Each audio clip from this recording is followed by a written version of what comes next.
itatanong ko lang po kung bakit po sa tuwing nababasa po ng tubig po yung kamay ko sa madaling araw, namamaga po siya tapos namumula at saka nangangati po. Daw po tuwing madaling araw, namamasa yung kamay niya, namamaga, nangangati. Tuwing madaling araw? Opo. Baka Karen, good morning muna. No? Ilang taon nang nangyayari yan or bago lang ba? Ano po, mga 7 or 8 years old pa po ako na napapansin ko na po, ganun po siya. Kasi ganito, no, may case kasi tinatawag na hyperhidrosis, yung kamay. Actually, pwede din siya sa ibang area. Sobrang magpawis. Diba natural naman talaga na nagpapawis tayo. Opo. However, because of some hormones, hormonal fluctuation na sa ating katawan, sobrang in excess, naglalabas ng sobrang daming pawis. Ngayon, pag tinignan mo kasi ang pinaka-problema dito, lalo na kunyari, politician or artista na lagi nakikipagkamay, syempre nakakahiya, no? And then, on the hygiene part naman, or aspect, syempre, pag mas pawis, mas madaling kapitan ng bakterya. Kaya, mas nag-aamoy. Yun ang problema naman. Ngayon, dun sa pangangate, pwede kasi it's another problem.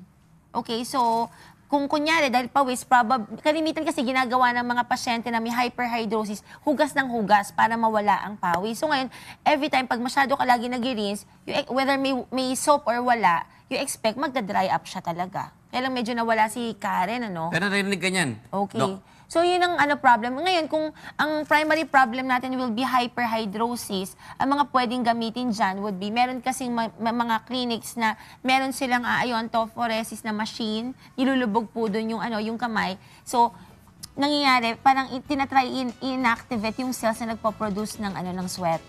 Or, kung kunyari, may budget, pwede rin Kuya Jun mag-inject ng Botox, no? Botox? Oo. But ang Botox, para lang sa kaalaman ng ating mga tagapakinig, di ba yan kasi nakakatulong for the muscles, nire-relax. Ito naman, piniprevent kasi niya yung acetylcholine, no, na enzyme. Yun ay kailangan para mag-contract. Kunyari, kukunin ko tong baso. So, nagsend na ng signal yung brain cells ko dun sa nerve papunta doon sa kamay na kukuha doon, magkocontract yun. So, pagka in-injectan yung dapat na magkocontract na muscle, hindi siya makakapag-contract. But it's a different thing kapag naman sa hyperhidrosis. Pag nagpapawis tayo normally, di ba, yung mga adrenaline natin, yan ang responsible. Talaga pagka, kunyari, nag-basketball ka or whatever activity meron ka. However, pagka sa sweat glands, hindi adrenaline hormones ang gumagana, yung acetylcholine na kayang atakihin ng Botox. So in that case, mapipigilan ang sweating. But just, di ba, alam natin ang Botox is a temporary treatment only, no? Usually 3 to 6 months lang yan. Ayun, so ganun din, temporary lang din ang improvement, ang improvement from dun sa pagpapawis, no? Sayang nawala si Miss Karen. Pero narinig ka niya, tawagan niya po siya. But in the meantime, kung kunyari hindi pa siya ready dito sa mga treatments na to, pwede si Karen muna gumamit ng mga alum. Yun din yung, or aluminum chloride, yun din ang active ingredient ng mga antiperspirant na available in the market. Pero Doc, natatawa naman ako dun sa mga iba na sinasabi nila pag nagpapawis yung kamay at saka paa, kumakain tayo, ilulublub daw sa wiwi. Ano naman yung naisip nila ang content ng wiwi para makapag-antay? Tapos warm water, tapos salt. Tama ba? Wala naman ganun na. Lagyan mo na lang. Actually, yung sinabi mo, more of sa ano naman yun? Trigger? Sa may mga, sa may mga excuse me po, pasintabi sa nagbe-breakfast, may mga alipunga, ganyan. Kasi, ang fungal infection or the fungi are actually halophobic. Takot sila sa salt, no?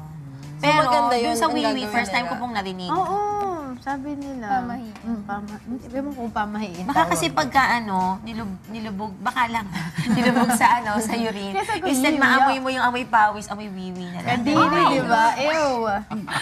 Hindi ko alam ngayon ko na siya narinig. Yan ako, magpapa-research tayo dyan. Si Doc Joseph nagpapabate. Ayan, sabi ni Doc Joseph, hindi rin daw niya alam kung totoo ba yon. Pero good morning daw sa lahat ng nakikinig po.